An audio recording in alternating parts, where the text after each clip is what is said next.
If you're a user of Adobe products, you may have noticed that over the years, you get some things that are kind of interesting, but they often come at a price. There's often something gets taken away.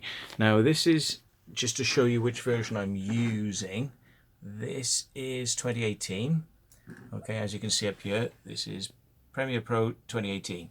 And if we come across to the MPEG 2 DVD, because I want to create a DVD, you'll notice down here in the audio format settings, we only have MPEG or PCM. We don't have Dolby Digital. Why is that? Well, it's quite simple. Adobe got into an issue with Dolby and then stopped paying the licensing.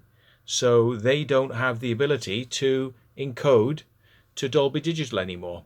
And guess what they also took out? They took out the ability for 2018 to read Dolby Digital. So they now rely on you having Windows 10 installed in order to run the 2018 edition of Adobe. So guess what? If you're using 2007, 2007 can read Dolby Digital files.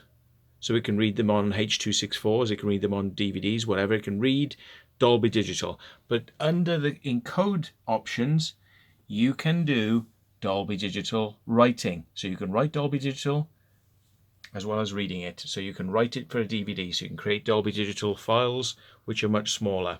Whereas 2018, you cannot create Dolby Digital because Adobe skimped out and removed this function.